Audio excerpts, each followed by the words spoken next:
जय हिंद दोस्तों, मेरा नाम है जीवेश कुमार और डिफेंस एग्जाम जीके ग्रुप में मैं आप सभी लोगों का स्वागत करता हूं। तो intelligence bureau ministry of home affairs के अंदर भारत की एक इंटरनल स्पाई एजेंसी है। इसमें आप सभी लोगों के लिए एक नोटिफिकेशन आया, शॉर्ट नोटिस है लेकिन सभी शॉर्ट नोटिस में ही सारी डिटेल है। मैं आपको वो एक्सप्लेन करता हूँ। तो नंबर ऑफ पोस्ट देख लीजिए, 3717, यानी 3717 पोस्ट है। तो काफी हैवी नंबर में पोस्ट है। मैं पहली बार देख रहा हूँ कि इंटेलिजेंस ब्यूरो में इतनी पोस्ट है। नहीं तो कभी 900 के करीब आती थी और कभी 2000, लेकिन पहली बार 3717 पोस्ट आपको देखने को मिल रही है। अब इंटेलिजेंस ब्यूरो में जो ये पोस्ट है, ये है assistant central intelligence officer grade second, non ministerial होता है ये। और अगर इसको इक्विवेलेंट अगर आप देखें तो सब इंस्पेक्टर की पोस्ट होती है ये सेंट्रल गवर्नमेंट में। इसका ये शॉर्ट नोटिस आया जिसमें सारी डिटेल्स है। अभी यहाँ पे तो आपको बहुत छोटा छोटा दिखाई दे रहा होगा, लेकिन मैं इस नोटिफिकेशन के सारे इंपॉर्टेंट पॉइंट आपके सामने रखूंगा, आप इसे जरूर देखिएगा। तो assistant central intelligence officer grade second executive intelligence bureau ministry of home affairs के अंदर आता है, गवर्नमेंट ऑफ इंडिया, यानी सेंट्रल गवर्नमेंट की ये जॉब है। और सेंट्रल गवर्नमेंट के जितने भी बेनिफिट है, चाहे वो एनपीएस हो, यूपीएस हो, सीजीएस हो, सभी आपको उसमें बेनिफिट मिलेगा। जो गवर्नमेंट, सेंट्रल गवर्नमेंट का जो पे कमीशन होती है, ये सैलरी बढ़ती है, वो भी सारा आपको इसमें इंक्लूडेड होगा। तो ये जॉब क्लासिफिकेशन देखें तो general central service group C post है, नॉन गजेटेड, नॉन मिनिस्ट्रियल। आप इसमें आगे एक्सेल करते हैं जैसे पहले, फिर ये ग्रेड सेकंड है, ग्रेड वन, फिर इंटेलिजेंस ऑफिसर, इसी तरीके से आप आगे अपने कैरियर को में परस्यू करते हैं। जितनी पोस्ट है 3717, उसमें अनरिजर्व कैटेगरी के लिए आपका कितना पोस्ट देखने को मिल रहा है? अनरिजर्व कैटेगरी के लिए आपको यहाँ पर पोस्ट दिख रहा है 1537। काफ़ी अच्छी पोस्ट है अनरिजर्व। आपको तो एक चाहिए, लेकिन कई लोगों को होता है ना कि ज़्यादा वैकेंसी हो तो तब चांसेस ज़्यादा है। इंडिया में कंपटीशन बहुत ज़्यादा, ध्यान रखिएगा। इकोनॉमिक वीकर सेक्शन 442, वो other backward classes 946, schedule caste 566, schedule tribe 226, और आपका टोटल कितने हैं? 3717। अब इसमें क्वालिफिकेशन की अगर मैं बात करूँ तो इसेंशियल क्वालिफिकेशन आपकी क्या है? ग्रेजुएशन, चाहे आपने बीए, बीएससी, बीटेक, एमबीबीएस हो गए, कुछ भी कर रहा हो, ग्रेजुएशन, कोई परसेंटेज का क्राइटेरिया भी नहीं है। यानी मिनिमम आपके अगर 33% है तो भी आप इसको अप्लाई कर सकते हो, ठीक है। सेकंड चीज़ ये है कि आपको डिज़ायरेबल, यहाँ पर डिज़ायरेबल कि भाई आपको डिज़ायरेबल कंप्यूटर की नॉलेज होनी चाहिए, और कंप्यूटर के एग्जामिनेशन में क्वेश्चंस भी देखने को मिलते हैं। अच्छा, एज आपकी 10 अगस्त 2025 को आपकी एज 18 से 27 साल के बीच होनी चाहिए। और एक चीज़ और ध्यान रखिएगा, आपका शेड्यूल कास्ट को 5 साल का रिलैक्सेशन है, और जो आपका शेड्यूल कास्ट और शेड्यूल ट्राइब ओबीसी को 3 इयर्स तक का रिलैक्सेशन है। यानी schedule caste, schedule tribe 32 years तक अप्लाई कर सकते हैं, और अदर बैकवर्ड क्लासेस के 30 ईयर्स तक अप्लाई कर सकते हैं। अब इसके एग्जामिनेशन की मैं बात करूं तो सबसे पहले होगा आपका टीयर 1। टीयर 1 आपका रिटर्न एग्जामिनेशन होगा। इसमें आपके टोटल 100 क्वेश्चन आएंगे। कितने आएंगे? 100 क्वेश्चन आएंगे। 1 घंटे का पेपर होगा, 100 मार्क्स होंगे, और गलत क्वेश्चन के आपके 1/4 यानी 0.25 कटेंगे। इसमें आपके 20 क्वेश्चन आएंगे। अगर मैं बताऊं तो जनरल अवेयरनेस और करंट अफेयर्स, अकेला यही आपका 40 मार्क्स का है, ठीक है। अकेला यही आपका 40 मार्क्स का पड़ेगा। फिर आपका मैथमेटिक्स, रीजनिंग, इंग्लिश, ठीक है। 100 मार्क्स होंगे, इसी में आपकी मेरिट बनेगी। और ध्यान रखिएगा, मेरिट काफ़ी हाई जाती है, 85 से ऊपर की मेरिट जाती है, तो आपको अपनी प्रिपरेशन अच्छी सी करनी पड़ेगी। फिर इसके 85 इस वजह से कह रहा हूँ क्योंकि मेरे एक नोन में है, उसके 85 मार्क्स आए थे इसी वजह से, क्योंकि इनके कभी कट ऑफ भी डिस्क्लोज नहीं होती है, ठीक है। इवन इनके क्वेश्चन के ऊपर जो पेपर होता है उसका आप एनालिसिस भी नहीं करा सकते। तो बिल्कुल ये शुरू से ही ये बिल्कुल स्पाई मोड में चलता है। अच्छा, जो टीयर 1 जिनका क्वालिफाई हो जाएगा उन्हें टीयर 2 के लिए बुलाया जाएगा। टीयर 2 आपका 50 मार्क्स का होगा। इसमें आपका 20 मार्क्स का एस्से, फिर इंग्लिश कॉम्प्रहेंशन होगा, यानी पैसेज आएगा आपका 10 मार्क्स का। फिर 2 क्वेश्चन, टोटल 4 क्वेश्चन होंगे, ठीक है। 2 क्वेश्चन आपके लॉन्ग आंसर टाइप होंगे 10 मार्क्स के, जो आपके current affairs, economics, social, political issue पर होंगे। आपके विचारधारा, आपकी सोच क्या है, आपका माइंडसेट क्या है, ये पेपर से पता लगता है। ये भी पेपर आपका 1 घंटे का होगा और 50 मार्क्स का होगा। जो इस पेपर में भी क्वालिफाई करेगा उसको बुलाया जाएगा इंटरव्यू के लिए।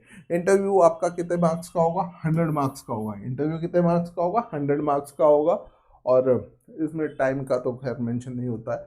और ये टियर 3 है, यानी टोटल अगर देखा जाए तो टोटल आपके जो मार्क्स होंगे, जो आपकी फाइनल मेरिट बनेगी, वो 250 मार्क्स के बनेगी। कितने बनेगी? 250। 100 टियर 1, 50 टियर 2 और 100 टियर 3 यानी इंटरव्यू, यानी 250 में आपकी पूरी मेरिट लिस्ट फाइनल सिलेक्शन के लिए बनेगी। ध्यान रखिएगा टोटल पोस्ट कितनी है? 3717, यानी 3717 पोस्ट है। तो टियर 1 से टियर 2 में कितने, ये शॉर्ट नोटिस में ही मेंशन है कितने कैंडिडेट्स को बुलाया जाएगा, यानी कितने कैंडिडेट्स।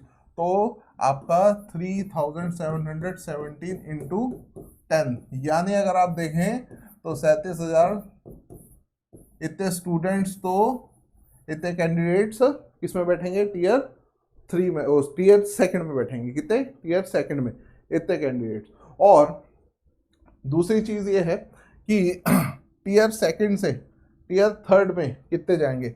तो यहाँ पर आपका कितना होगा? 5 टाइम्स हो जाएगा, यानी इसका आप आधा लगा लो। ठीक है, ये इसका प्रोसेस होगा। और इस एग्जामिनेशन का प्रोसेस कैसा होता है वो मैं आपको बता देता हूँ। उससे पहले ध्यान रखिएगा कि आपका जो फॉर्म फिलअप है वो 19 जुलाई से शुरू होगा और 10 अगस्त तक रात 12 बजे तक अप्लाई कर सकते हैं।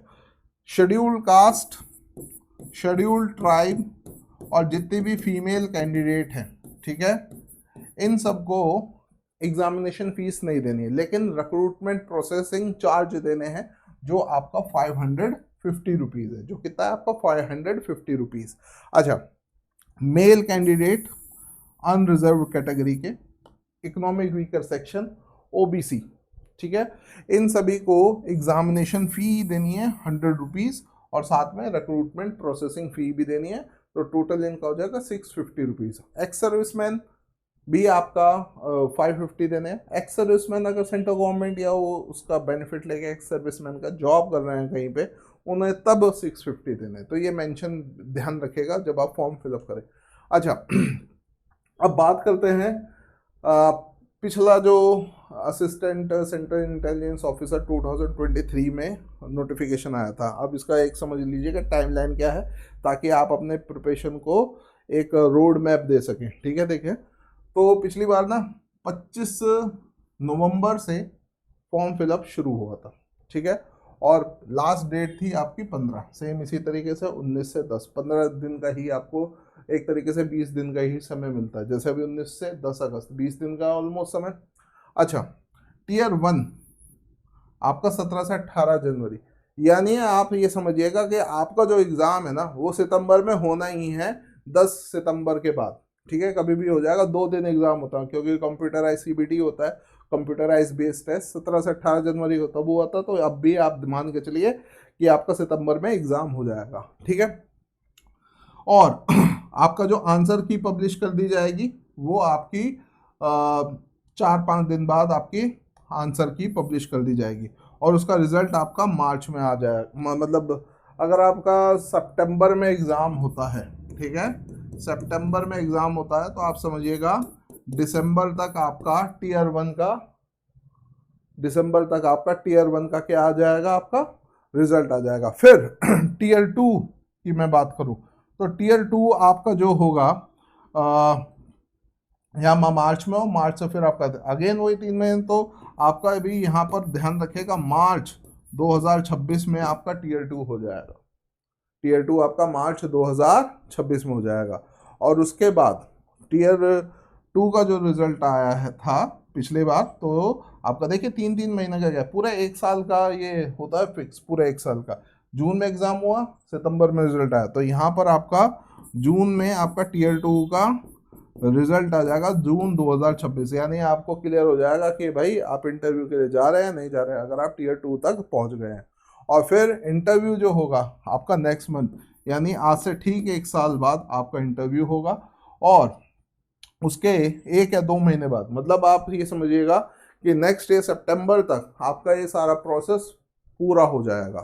तो एक अच्छी पोस्ट है, रिस्पॉन्सिबल पोस्ट है, पावरफुल पोस्ट है, देश सेवा करने वाली पोस्ट है ये। तो अगर आपके अंदर जज्बा है नेशन के लिए करने का, बिल्कुल फ्रंट पे काम करने का, फ्रंट पे मतलब ऐसी फोर्स जो यूनिफॉर्म नहीं होती, एक होता है कि फोर्स विद इन फोर्स होती है ये, ठीक है।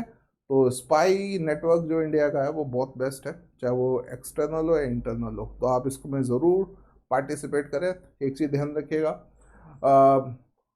अब तो देहांत तो हो गया उनका, जनरल बिपिन रावत जो हमारे पहले सीडीएस थे, उन्होंने क्या कहा था कि इंडिया हमेशा 2 पॉइंट फ्रंट है, 2.5 फ्रंट पे वॉर लड़ता है।